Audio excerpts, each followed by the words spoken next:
આપણે જેમ કહીએ છીએ ને કે કોઈ ચમરબંધીને છોડવામાં નહીં આવે, તો ચમરબંધી પકડાયતા નથી ને, ત્યાં તકલીફ છે. આ ગુજરાતની અંદર છેલ્લા 10 વર્ષમાં 2014 થી લઈને 2024 સુધીમાં 34 પેપર લીક થયા છે. કેટલા? 34.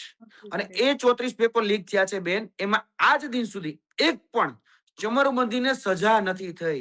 આપણે બેન નારા બહુ લગાડીએ છીએ કે બેટી બચાવો બેટી પઢાવો, પડેગા ઇન્ડિયા તभी તો बढ़ेगा ઇન્ડિયા, અમે કોઈ ચમરબંધીને છોડતા નથી, બરોબર? પણ ચમરબંધી તમારી સામે હોય છે, જેને લાખો વિદ્યાર્થીઓના ભવિષ્ય સાથે ચેડા કર્યા, એ ચમરબંધી તમારી સામે છે. આ કોઈ ચમરબંધી નવો નથી. તમે એવું ન માનતા કે નવો છે.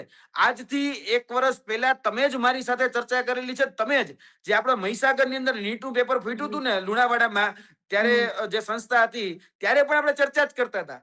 ત્યારે બેન એક ઘટનામાં પેપર લીક ની સામે એ જગ્યાએ ગેરરીતિ થઈ, તમે પરીક્ષા રદ કરવા નથી આવી. ચલો હું આભાર માનું છું, તમે કહેતા હોય ને તો હું આભાર માનું એ સરકારનો કે એને પરીક્ષા રદ કરી. પણ બેન પરીક્ષા રદ એક ખાલી વિકલ્પ નથી. પરીક્ષા રદની સાથે જે લોકો આની સાથે સંકળાયેલા છે, એટલે કે જે ઉચ્ચ અધિકારીઓ છે અને જે આ સિસ્ટમ આખી જે ચલાવે છે, બરોબર છે, આ પ્રણાલી જે ચલાવે છે, એની ઉપર બેન સકંજો કસાવવો એ ખૂબ જરૂરી છે. આ આખે આખું તંત્ર છે ને, તંત્ર સિસ્ટમ એ બે લગામ બની ગઈ છે.